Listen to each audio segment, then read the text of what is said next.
আসসালামু আলাইকুম ওয়া রাহমাতুল্লাহি ওয়া বারাকাতুহু। আজকের ভিডিওতে আমরা খুবই গুরুত্বপূর্ণ বিষয় নিয়ে এসেছি যে 2028 সালেই কি ইমাম মেহেদী আলাইহিস সালামের আগমন হবেন। আমরা 11টা হাদিস 11টা আলামত এমন বলবো যাতে করে বুঝতে পারা যাবে যে কখন সঠিক ইমাম মেহেদী আলাইহিস সালামের আবির্ভাব হতে পারে। দেখুন, ইমাম মেহেদী আলাইহিস সালামের আত্মপ্রকাশ যে কবে, এই বিষয় নিয়ে প্রত্যেক যুগেই চলছে তার জন্য ভবিষ্যৎবাণী। যদিও নির্দিষ্ট সময় আল্লাহ তাবারক ওয়া তাআলা ছাড়া অন্য কেউ জানে না, তারপরেও কেবলমাত্র সতর্কতার জন্য ইমাম মেহেদী আলাইহিস সালামের আগমনের কাছাকাছি একটি নির্দিষ্ট সময় নিয়ে একটু বলতে চাই, যেটাই ইনশাআল্লাহ তাবারক ওয়া তাআলা আপনি অনেকটা পরিষ্কার হবেন যে কখন আর কেমনই বা হযরতে ইমাম মেহেদী আলাইহিস সালামের আবির্ভাব হতে পারে। তো এখন বলবো যে অনেকেই হাদিসের সঠিক ব্যাখ্যা ও বর্তমান পৃথিবীর যে সত্য সংবাদগুলো না থাকার কারণে মনে করেছেন যে ইমাম মেহেদী আলাইহিস সালামের আগমন আরও শত শত বছর পরে হবে। অপরদিকে কিছু ভাই আবার মনে করেন যে 2024-23 সালের মধ্যেই ইমাম মেহেদী আলাইহিস সালামের আত্মপ্রকাশের কী হবে, ইমাম মেহেদী আলাইহিস সালামের আগমন ঘটবে। যদিও এর কোনোটাই সঠিক না, বরং বর্তমানে ইমাম মেহেদী আলাইহিস সালামের আত্মপ্রকাশের অধিকাংশ যে আলামত এই সময়টির সাথে চলছে, এটা কিন্তু এখন অধিকাংশই মিলে যাচ্ছে। তবে এখনও কিছু আলামত এমনও আপনার জেগে বাস্তবায়ন বাকি রয়েছে। তবে আমি যে ভিডিওটা বানাচ্ছি আপনারা মনে করবেন নাই যে একমাত্রই এটা দলিল বা এটাই একমাত্র দলিল, এরকম ভাবেন না। আমি কিছু সূত্র এনেছি সঠিক রাওয়ায়াত থেকে, আর এটাতে আপনি নির্ভরশীল হবেন না যে এটাই সঠিক। মূলত সুনির্দিষ্ট সময় কেবলমাত্র সব কিছু আল্লাহ তাবারক ওয়া তাআলাই জানেন, আর অন্য কেউ জানেন না। তবে 11টা এমন বার্তা আপনার কাছে এনেছি যাতে করে কিছুটা বোঝা যায় যে ইমাম মেহেদী আলাইহিস সালাম কখন কিভাবে আসবেন। সর্বপ্রথম 1 নম্বরে বলবো যে তুর্কি খেলাফত ধ্বংস। হযরতে আবু কুবাইল তিনার থেকে বর্ণিত যে তিনি বলেন 104 বছর পর মেহেদী আলাইহিস সালামের উপর মানুষ ভিড় করবে। ইবনে লাইয়া বলেন উক্ত হিসাবটা আজমি তথা অনারবি হিসাবের মতে আরবি হিসাবের মতে নয়। আল ফিতান নুআইম বিন হাম্মাদ 962, আসুনান কিতাবুল ফিরদৌস 811। আমরা সবাই জানি যে তুর্কি খেলাফত আনুষ্ঠানিকভাবে 1924 সালে বিলুপ্ত করা হয়েছিল।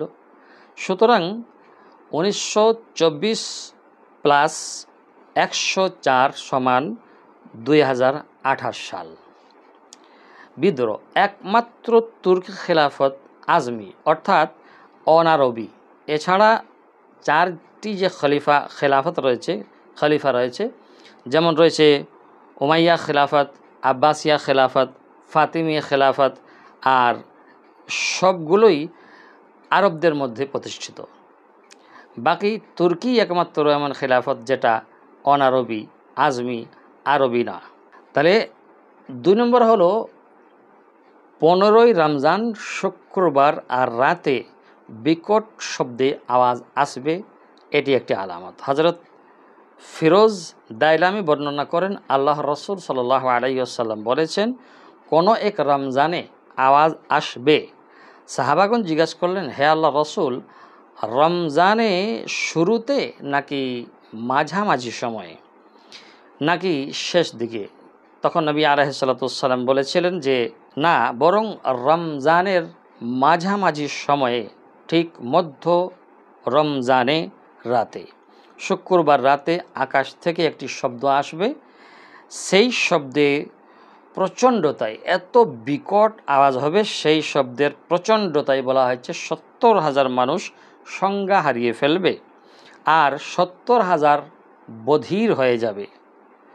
মাজমাউজ জাওয়াইদ খণ্ড নম্বর 7 পৃষ্ঠা নম্বর 310 থেকে আমরা নিয়েছি। সৌদি আরবের ক্যালেন্ডার অনুযায়ী 15ই রমজান শুক্রবার হয়। 1449 হিজরি বা 11 ফেব্রুয়ারি 2028 সাল হবে। 3 নম্বর হলো রমজান মাস শুরু হবে শুক্রবারে, এটি একটা আলামত। হযরতে আব্দুল্লাহ ইবনে মাসউদ রাদিয়াল্লাহু তাআলা আনহু থেকে বর্ণিত, তিনি বলেন, কোনো এক রমজানে অনেক ভূমিকম্প হবে, যে বছরে শুক্রবার রাতে রমজান মাস শুরু হবে। তারপর মধ্য রমজানে ফজরের নামাজের পর আকাশ থেকে বিকট শব্দে আওয়াজ আসবে, তখন তোমরা সবাই ঘরের দরজা জানালা সব বন্ধ করে রাখবে আর সবাই সুবহানাল কুদ্দুস সুবহানাল কুদ্দুস রব্বুনাল কুদ্দুস তেলাওয়াত করবে। আল ফিতান নুয়াইম বিন হাম্মাদ কিতাবে থেকে আমরা নিয়েছি। এটা হবে কখন? এটা সৌদি আরবের ক্যালেন্ডার অনুযায়ী প্রথম রমজান শুক্রবার 1449 হিজরি বা 28 জানুয়ারি 2028 সাল। হাদিস বড় হওয়ার কারণে এখানে আর বেশি দূর যাচ্ছি না, উল্লেখ করছি না আর বেশি। কিতাবুল ফিতানের অনুবাদে শুক্রবারে রমজান মাসে শুরু হবে এরকম বলা হয়নি। 4 নম্বর আলামত হলো আশুরা বা 10ই মুহররম শনিবার হবে। ইমাম বাকির রহমতুল্লাহ আলাইহি বলেন, যদি দেখো যে শুক্রবার দিন বা 10 মুহররম শনিবার ইমাম কাইম মেহদি আলাইহিস সালাম মকামে ইব্রাহিম ও কাবার মধ্যখানে দাঁড়িয়ে থাকেন, তখন হজরতে জিবরাইল আলাইহিসসালাতু ওয়াসসালাম তার পাশেই দাঁড়িয়ে থাকবেন এবং মানুষকে ডাকবেন তাকে বায়াত দেওয়ার জন্য। এটি একটা আলামত। এখানে বিহারুল আনোয়ার খণ্ড নম্বর 52 পৃষ্ঠা নম্বর 270 এবং গাইবাত লেখক শেখ আত-তুসি পৃষ্ঠা নম্বর 274, কাশফুল গাম্মা খণ্ড নম্বর 3 পৃষ্ঠা নম্বর 252। সৌদি আরবের ক্যালেন্ডার অনুযায়ী এটা হবে 10 মুহররম শনিবার 1450 হিজরি বা 3 জুন 2028 সাল। 5 নম্বর আলামত হলো ইমাম মেহদির নাম ধরে হজরতে জিবরাইল আলাইহিসসালাতু ওয়াসসালাম ডাকবেন, অর্থাৎ আহ্বান করবেন। হজরতে আবু বশির রহমতুল্লাহ আলাইহি থেকে বর্ণিত, তিনি বলেন, আমি আবু আবদুল্লাহ আস-সাদিক হজরত জাফর সাদিক রাহিমাহুল্লাহকে জিজ্ঞাসা করলাম, কখন কায়েম ইমাম মেহদি আবির্ভাব হবে? তিনি বললেন, আহলে বায়েত অর্থাৎ রাসূলুল্লাহ সাল্লাল্লাহু আলাইহি ওয়াসাল্লামের বংশধর জন্য কোনো নির্দিষ্ট সময় উল্লেখ দেয়নি এর জন্য। তবে ইমাম মেহদির আবির্ভাবের পূর্বে 5টি এমন বিষয় ঘটবে, যেমন প্রথম হলো আকাশ থেকে আহ্বানকারী ডাকবে একজন আকাশ থেকে। 2 নম্বর হলো সুফিয়ানের উত্থান। 3 নম্বর হলো খোরাসানের বাহিনীর আত্মপ্রকাশ। 4 নম্বর হলো নিরপরাধ মানুষকে ব্যাপক হারে হত্যা করা। 5 নম্বর বাইদার প্রান্তে মরুভূমিতে একটি বিশাল বাহিনী ধসে যাবে। ইমাম মেহদির আবির্ভাবের পূর্বে 2 ধরনের মৃত্যু দেখা দিবে। নাম্বার 1 শ্বেত মৃত্যু, নাম্বার 2 লার মৃত্যু। শ্বেত মৃত্যু বলা হয় দুর্ভিক্ষের কারণে মৃত্যু, এটা হলো মহান মৃত্যু। আর লাল মৃত্যু হলো তরবারি অর্থাৎ যুদ্ধের কারণে মৃত্যু। আর আকাশ থেকে তিনি হজরতে জিব্রাইল আলাইহিসসালাম তার ইমাম মেহেদির নাম ধরে আহ্বান করবে 23ই রমজান শুক্রবার রাতে। হাদিস বড় হবার কারণে আর বেশি দূর যাচ্ছি না। বিহারুল আনোয়ার খণ্ড নম্বর 52 পৃষ্ঠা নম্বর 119, বিশারাতুল ইসলাম পৃষ্ঠা নম্বর 150, আর মন্তাখাবুল আসার পৃষ্ঠা নম্বর 425, মোজামে আল হাদিস আল ইমাম আল মাহদি খণ্ড নম্বর 3 পৃষ্ঠা নম্বর 472।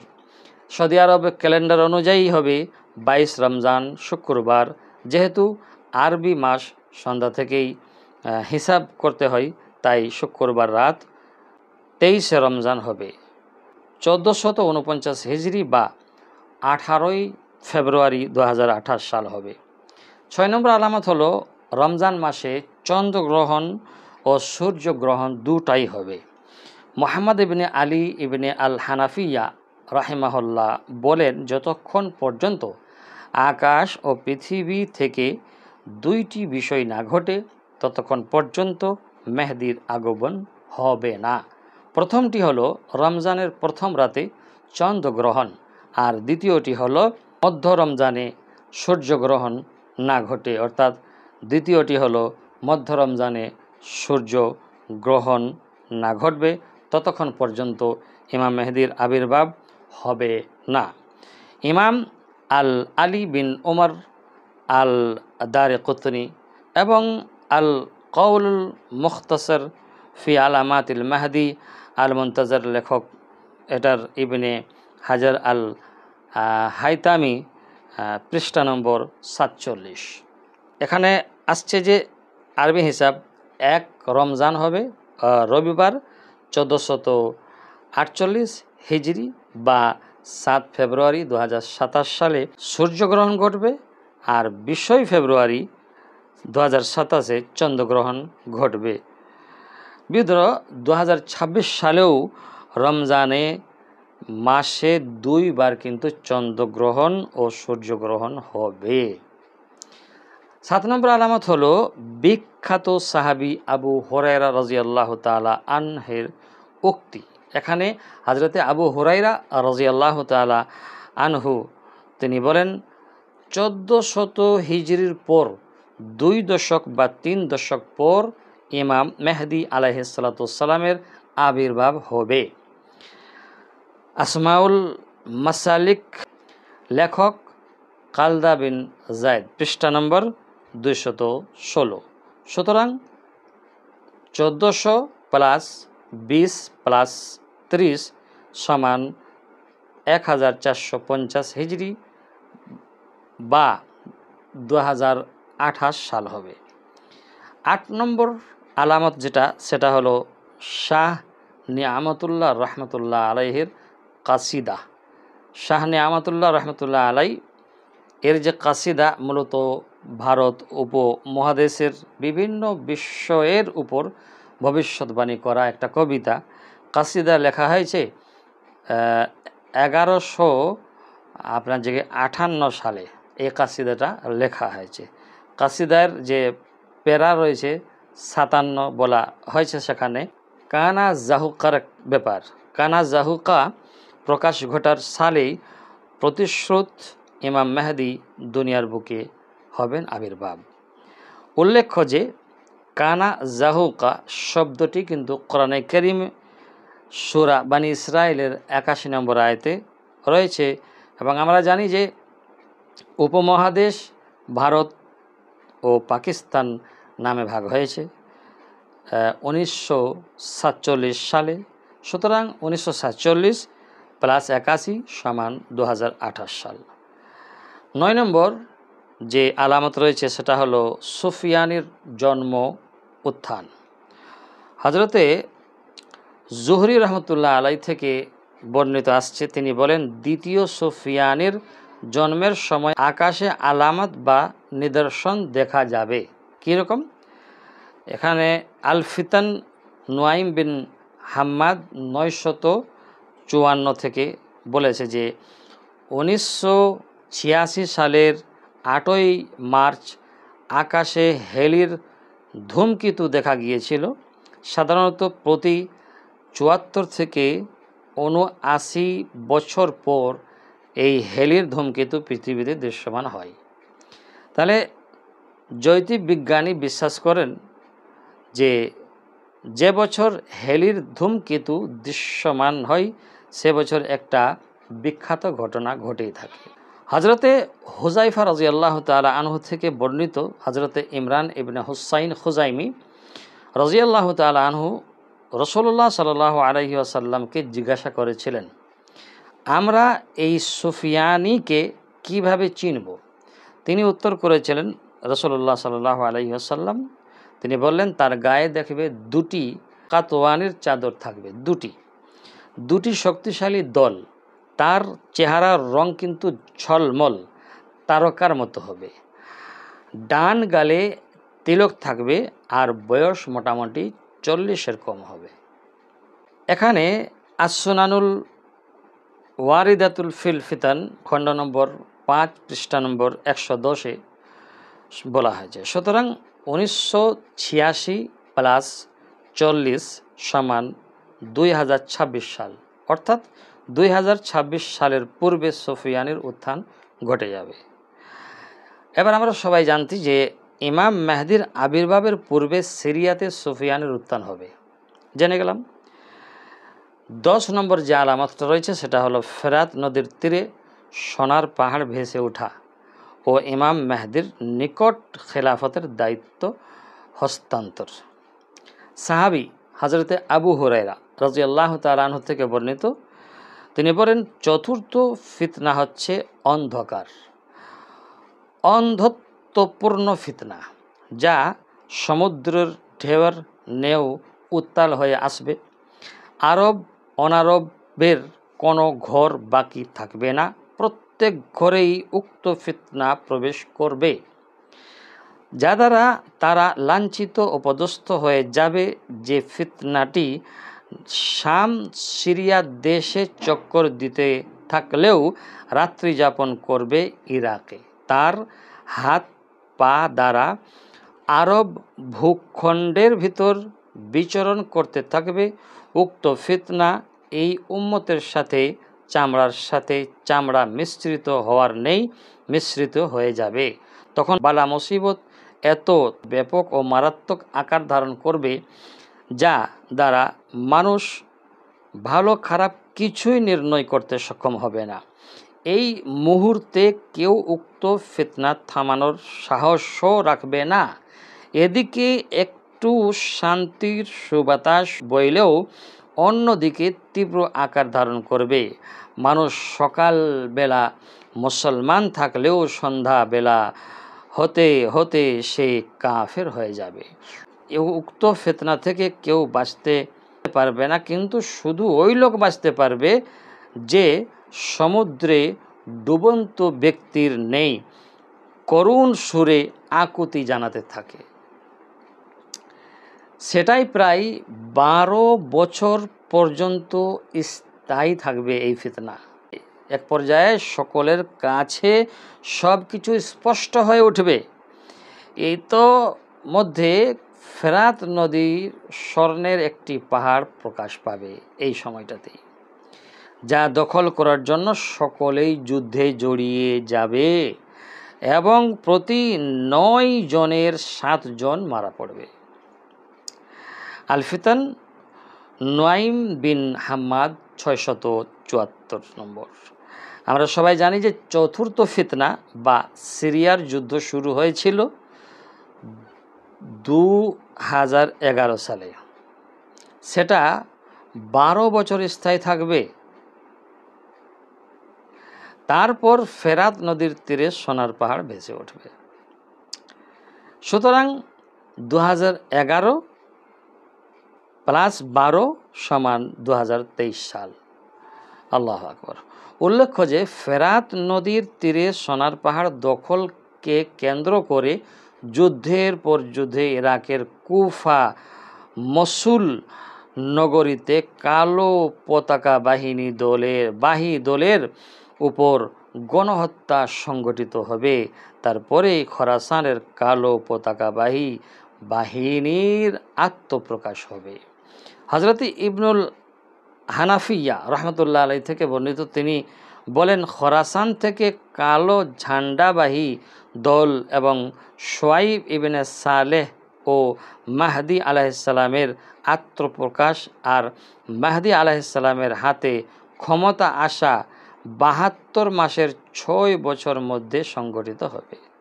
আল ফিতান নুআইম বিন হাম্মাদ ৮০৪। সুতরাং ইমাম মেহেদীর হাতে খেলাফতের ক্ষমতা যাবে কখন?